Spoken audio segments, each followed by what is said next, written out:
YouTuber besar sangat mudah sekali jika membicarakan SEO. Video yang mudah ditemukan itu adalah video yang banyak penontonnya atau banyak viewersnya. Video yang ditonton dengan retensi lama.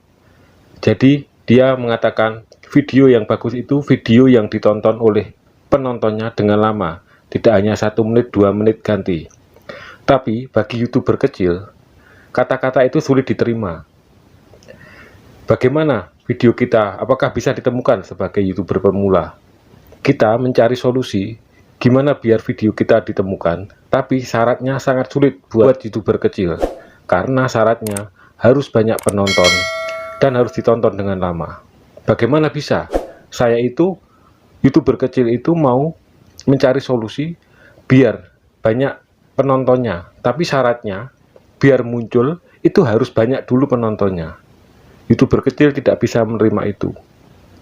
Sebelum saya membahas tentang SEO, lihat dulu ilustrasi yang ini.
Dari penjelasan tadi, penjelasan pertama saya dan pada ilustrasi adalah dua hal yang berbeda tapi mirip ya. Yang pertama tadi, bahwasanya kalau video kita itu biar menang, biar muncul di pencarian, syaratnya harus ada tontonan dulu, ada yang nonton banyak, dan yang nonton itu tidak hanya 1 menit atau 2 menit. Pada ilustrasi tadi, misalkan kita itu sudah mengikuti SEO, sedangkan orang lain juga mengikuti SEO, atau YouTuber besar itu mengikuti SEO juga, gimana nasib YouTuber pemula? Apakah kita akan menang? Jadi, saya mau menjelaskan tentang SEO. SEO adalah kepanjangan dari Search Engine Optimization. Artinya adalah mengoptimalkan mesin pencarian. Jadi, SEO adalah bukan satu-satunya jalan, tapi masih ada jalan lain supaya sukses video kita bisa ditonton orang banyak. Kalau saya mengibaratkan, video kita itu adalah barang dagangan yang kita titipkan di showroom. Misalkan, kita menitipkan di showroom itu buku. Penjelasannya seperti ini. Jadi, misalkan penonton atau pembeli kita menginginkan buku, maka showroom atau YouTube akan menyodorkan seperti ini: buku gambar 2 juta pembeli, buku puisi dan gambar, jam bergambar, buku gambar 1 juta pembeli, dan buku murah. Di situ ada disodorkan jam bergambar, itu bukan buku. Mengapa itu bisa disodorkan? Jadi faktornya ada 3, itu kecocokan judul, deskripsi video, dan query video. Jadi jam bergambar itu mungkin di deskripsinya ada penjelasan mengenai buku, jadi bisa saja muncul. Dari sini terbukti bahwa walaupun judulnya tidak cocok, tetapi kalau deskripsi videonya itu cocok atau mengandung kata yang dicari, itu akan muncul di kolom pencarian. Jadi kecocokan judul itu penting dan deskripsi video juga penting. Kemudian, buku gambar 2 juta pembeli itu disodorkan paling awal, karena dia performanya bagus ya. Pembelinya atau penontonnya 2 juta. Tetapi, itu ada buku murah, itu penontonnya sedikit atau pembelinya sedikit. Mengapa itu juga muncul? Karena walaupun penontonnya sedikit, itu sudah kalian subscribe atau kalian sudah pernah menonton channel dia, kemungkinan akan dimunculkan. Kemudian buku puisi dan gambar itu judul sebenarnya juga tidak cocok, tapi mengandung kata buku. Untuk bersaing dengan YouTuber besar sebenarnya itu bisa. Yang paling penting di situ adalah thumbnail. Jadi kemasan bukunya bagus, maka akan ditonton atau dibeli orang. Kemudian ini adalah contoh dari rekomendasi video. Misalkan setelah pembeli itu membeli buku gambar 2 juta pembeli, tidak berhenti di situ. Setelah dia mengeklik itu, maka akan ada rekomendasi video. Kalau kalian lihat di HP, maka akan muncul di bawahnya. Tapi kalau kalian lihat di versi desktop, laptop atau komputer, maka rekomendasi itu akan muncul di samping kanan. Jadi yang muncul itu dari rekomendasi itu tergantung personalisasi. Personalisasi adalah tergantung orang yang menonton itu sering nonton apa. Misalkan di situ dia ngeklik buku gambar, tapi bisa aja muncul ban bekas.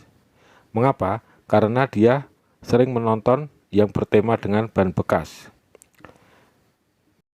Kemudian juga muncul roti viral. Ini contoh aja ya.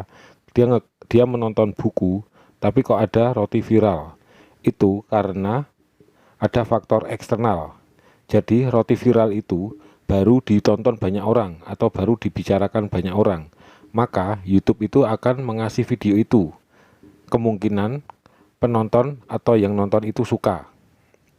Kemudian yang kedua itu performa. Jadi misalkan buku gambar 1 juta pembeli itu mirip dengan buku gambar 2 juta. Dan yang disodorkan itu adalah performanya yang bagus. Jadi buku gambar itu dilihat atau ditonton atau dibeli 1 juta pembeli. Begitulah kira-kira rekomendasi video. Itu hanya ilustrasi saja ya. Jadi jika pertanyaannya apakah YouTuber kecil itu bisa bersaing dengan YouTuber besar? Itu bisa. Intinya, konten Anda itu harus menarik. Dan yang pertama itu, judul sama thumbnail juga harus cocok ya. Thumbnail harus menarik. Karena, misalkan video kita itu direkomendasikan, thumbnail itu jelek, maka orang yang direkomendasikan itu kemungkinan tidak mau menonton atau tidak mau mengklik. Jika thumbnail kita udah bagus, maka isi video itu juga harus menarik. Jika karena thumbnail bagus orang mau menonton, kemudian isinya jelek, maka dia tidak akan lama menonton video kita. SEO bukan satu-satunya kunci sukses. YouTuber besar biasanya sudah tidak memakai SEO. Sebagai contoh, kalau kamu lihat channelnya Deddy Corbuzier, di situ deskripsi dikosongkan dan judul di situ dia itu tidak memakai keyword.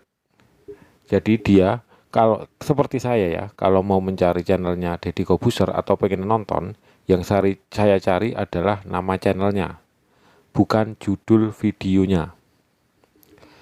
Dan bukti bahwa SEO adalah bukan kunci sukses, karena YouTuber besar yang pakai SEO pun kalau kontennya jelek, pasti lama-kelamaan akan ditinggalkan oleh penontonnya.